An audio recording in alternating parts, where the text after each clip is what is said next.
In 1863, Mirza Hussain Ali, known as the Baha'u'llah, proclaimed himself as the messenger of God, and the Baha'i faith was born.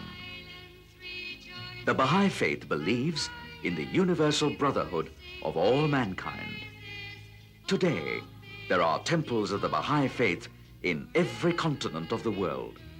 At Wilmette in the United States, Panama in Central America, Kampala in East Africa, Frankfurt in West Germany, Sydney in Australia, and Samoa in the South Pacific Islands. The Baha'i followers decided to build a mother temple of their faith in New Delhi.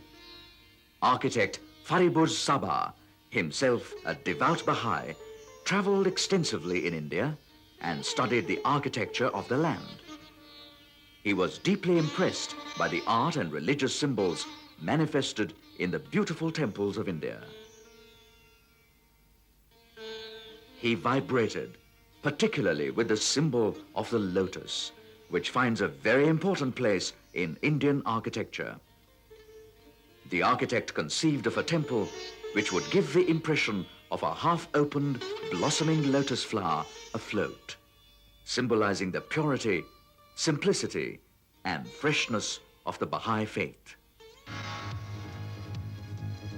To transform this concept into the reality of the temple, the task of preparing the structural design was assigned to Flint and Neil Partnership of London. After 30 months of designing, the brave task of building this temple was entrusted to ECC Construction Group of Larsen and Toubro Limited. Over the years, ECC have earned a reputation of building concrete structures of outstanding quality, such as the Abu Dhabi Airport, the fan-shaped auditorium of the National Centre of Performing Arts, and the Council Hall building of the Maharashtra Legislature in Bombay. However, even with their inimitable experience of building outstanding structures of high quality, ECC faced an exceptional challenge when called upon to construct the Bahai Temple. The beautiful concept of the lotus had to be converted into definable geometric shapes like spheres, cylinders, spheroids, and cones. From such shapes, the surfaces and edges of the petals were derived in terms of equations, which were then used as the basis of structural analysis and engineering drawings. The basement, which contained the utilities and some of the pools, were completed first. After this, the arches were taken up.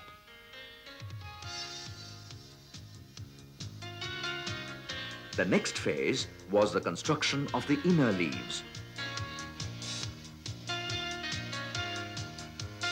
followed by the construction of the outer leaves and the entrance leaves at one time. Finally, the inner dome was completed.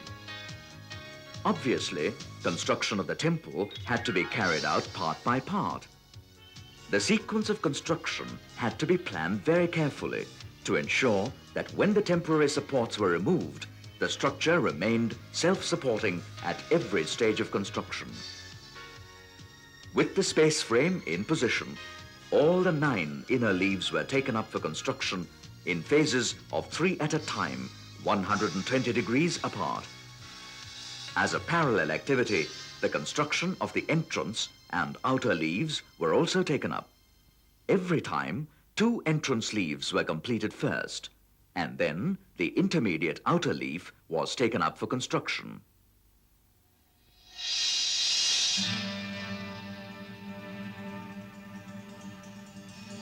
The complexity of the structure and the very high standard of workmanship expected to be achieved demanded close coordination with the architect, a dynamic construction management with a high degree of innovativeness, team spirit, and quality consciousness in the staff. The design, erection, and dismantling of formwork, which involved an area of over 18,000 square meters for the shells, posed the most challenging task. The formwork for the shell was supported on a specially designed steel space frame, designed to cater for all possible combinations of load conditions during construction, and the analysis done through a computer. Meticulous planning was called for.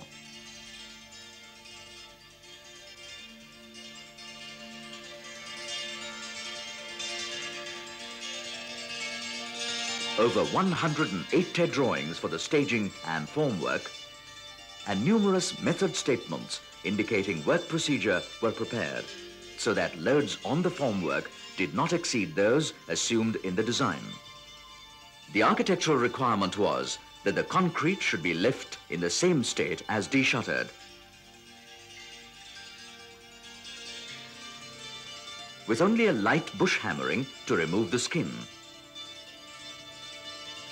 Therefore, the inner faces of all the shells had to have a surface which was perfectly smooth, with edges and contours accurate to the designed dimensions.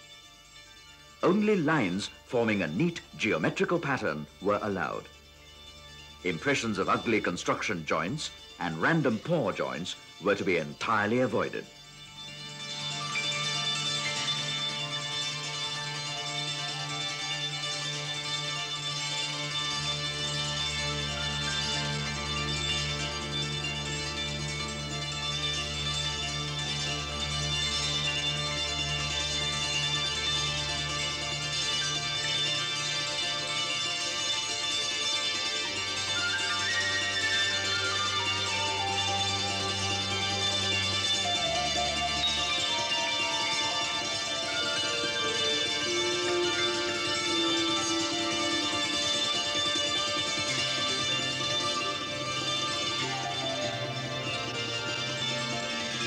A full-scale mock-up was erected at ground level for each shell, and the patterns marked on these mock-ups. Each frame was fabricated accurately according to the dimensions measured from the mock-up and then erected in position after a trial assembly. The plywood sheeting, cut to exact size, was fixed on the framework and the joints sealed with a special material. Casting of the shells had to be carried out in continuous pours of concrete, sometimes for a height of 22 meters and lasting 48 hours at a stretch.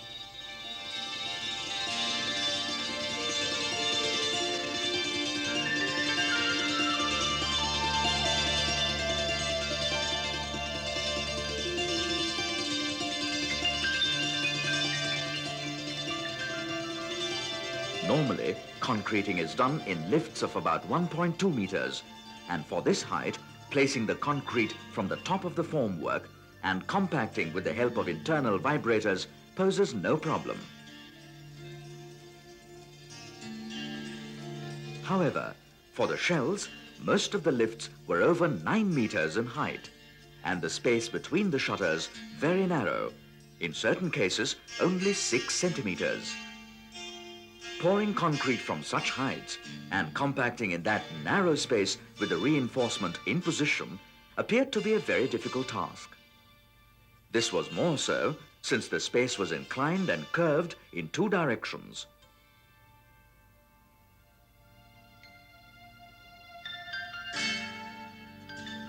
To overcome this problem, only the inner face of the formwork was erected up to the full height and aligned accurately. After fixing of reinforcement, the outer formwork was then placed, 1 row of panels at a time. And as the level of concrete rose, the next row of panels was fixed. This procedure was followed till the full height was reached.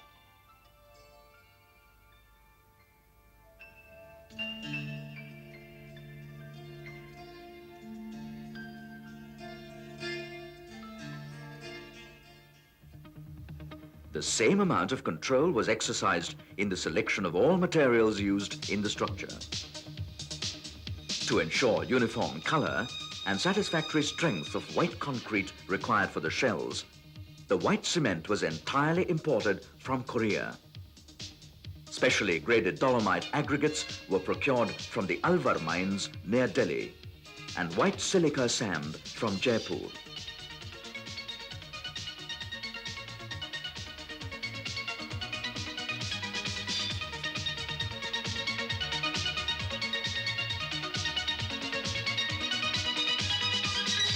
To limit the maximum temperature of concrete at the time of placement to 30 degrees Celsius during the summer months, when the ambient temperature was as high as 45 degrees Celsius, nearly 70,000 kilograms of ice were added to the concrete.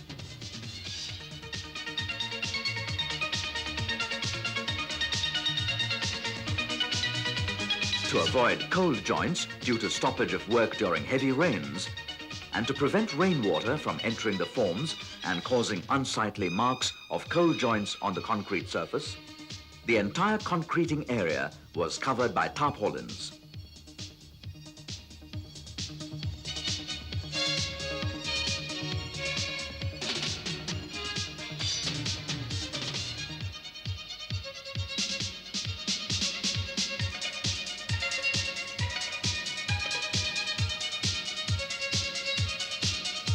The reinforcements used in the white concrete, as well as the binding wire for it, was entirely galvanized so as to prevent the long-term effects of rusting of reinforcements on the white color of the concrete.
As soon as the inner leaves and the fan room work was complete, the glazing work, which covered the top of the dome, was taken up and completed.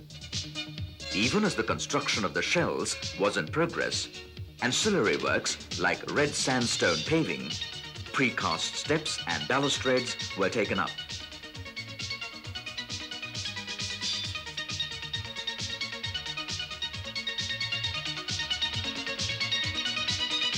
Curved precast balustrades in white concrete were cast in specially crafted timber molds to bring out the beautiful surface pattern.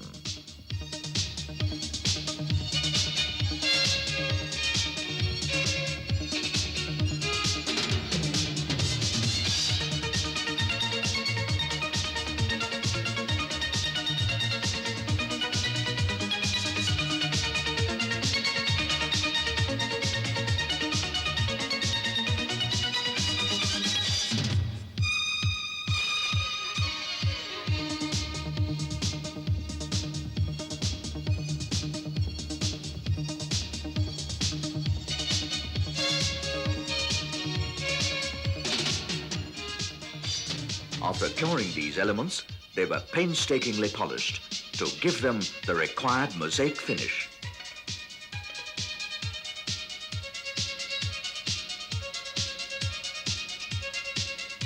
They were then erected accurately in position around the podium to achieve the sweeping elegance of the structure.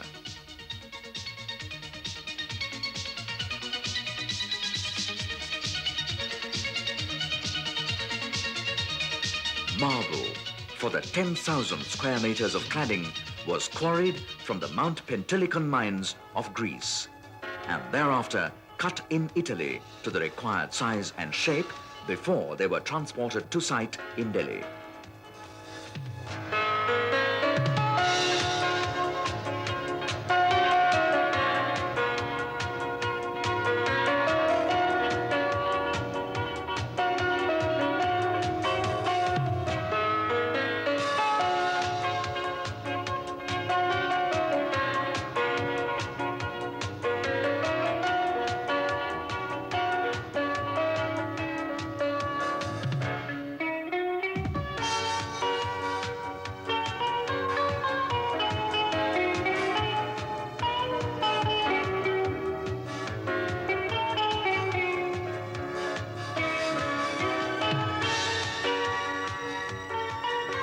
Marble panels were attached to the outer surface of the shells through a system of anchors and stainless steel brackets.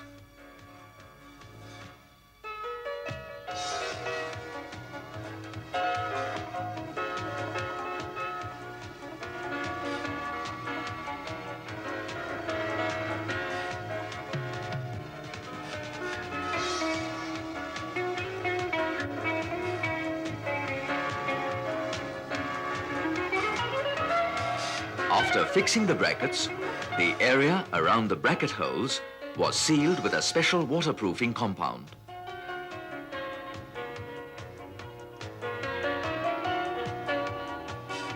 Gaps, 8 to 10 millimeters wide at the joints, were filled with molded rubber cordon at the top of the joints.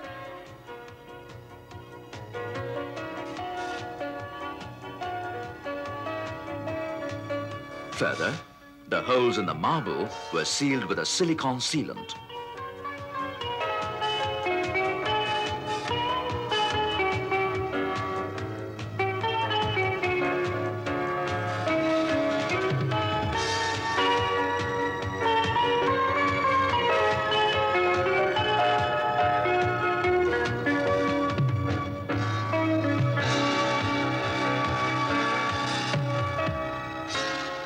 Surprisingly, the entire marble work was carried out by carpenters who had erected the formwork earlier, and this made for a perfect understanding of the geometry and setting out procedures.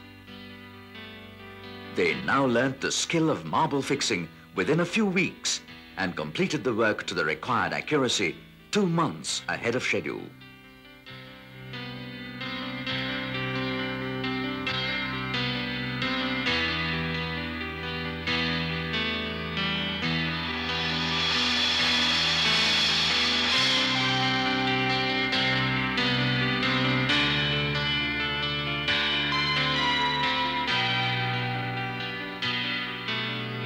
This magnificent temple took nearly 7 million man-hours in the making. Translating this extraordinary architectural concept into the reality of a magnificent temple was more like carving a beautiful sculpture, a work of art. Every engineer and worker in the field was putting up not just one more factory, not just a bridge or a chimney, but was building a temple with great reverence.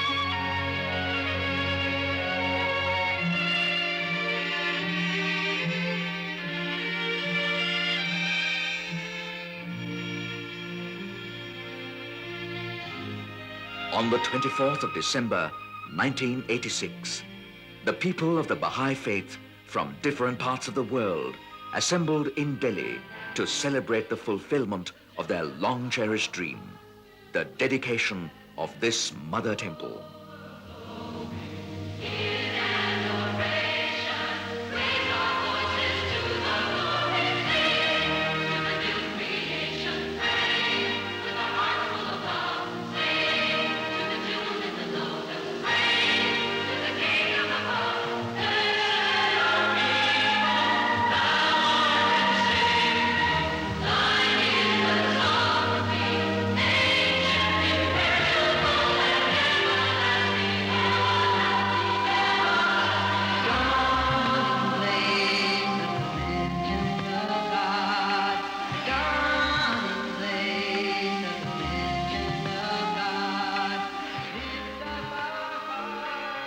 ECC Construction Group of Larsen and Toubro Limited have in the past constructed a variety of structures, ranging from nuclear power plants to airports, winning accolades from the professional community. But the Bahai Temple will hold a special place of honor because it manifests the spirit of a blossoming brotherhood of all mankind. Yes, a lotus is born, wrought in concrete and marble, a monument before which both a professional and a layman will stand in equal wonder and exclaim, "What a marvel!"